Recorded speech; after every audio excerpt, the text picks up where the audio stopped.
say I've had an extremely successful solo career. You know, I have 5 albums. I'm always recording new music.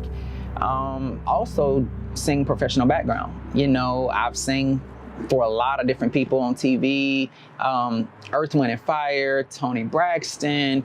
I toured a few years with R&B superstar Monica. I'm currently touring with R&B superstar, another one, Kim.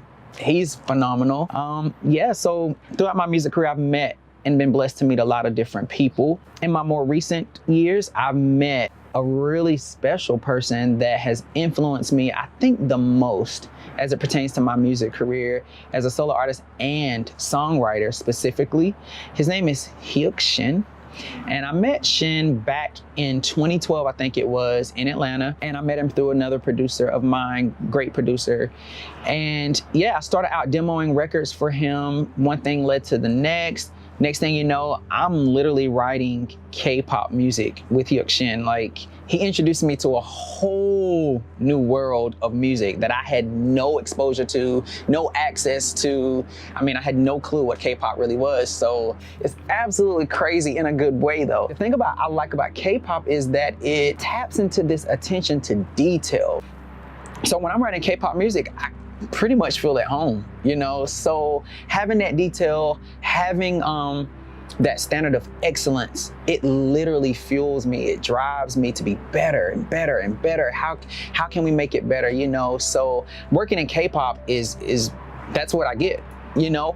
Now, as far as working in US pop, it's a little more relaxed, even though pop music is pretty much structured, in my opinion and experience, which is great too, because it leaves you room to bring in the soul and the emotion and the authenticity of who you are and what you're doing. So, I mean, honestly, as an artist, I'm looking forward to combining both of those. Hey, I got my soul in there, I got my artistic flair with the detail and the standard of excellence. Poppin'. That's why they call me the modern Motown. Hey, I'm bringing soul back to pop, y'all.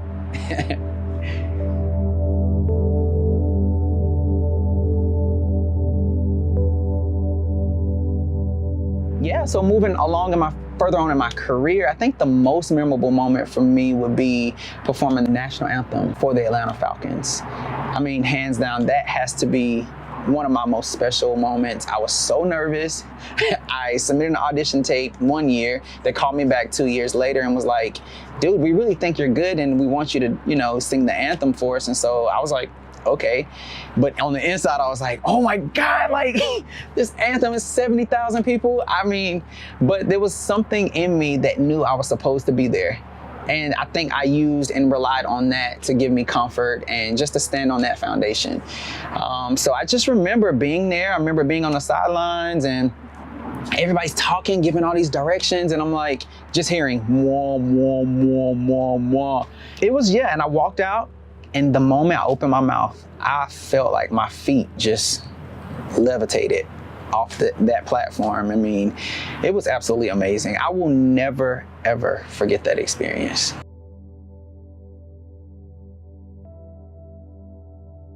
Man, if I could go back in time to talk to my, say, childhood self, I would tell him to be who he is. And it's his responsibility to align himself with that and to give that as a gift to the world.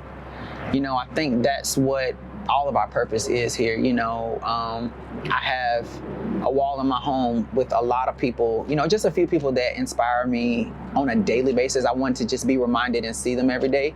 So I have my parents up there, Oprah Winfrey's up there, Bishop T.D. Jakes is up there, Michelle and Barack Obama are up there. You know, I just hold them, you know, really close to my heart. So most of all, my 5-year-old self is in the middle. That guy, that little dude, man, he was a fighter. He, you know, he knew who he was. He loved people.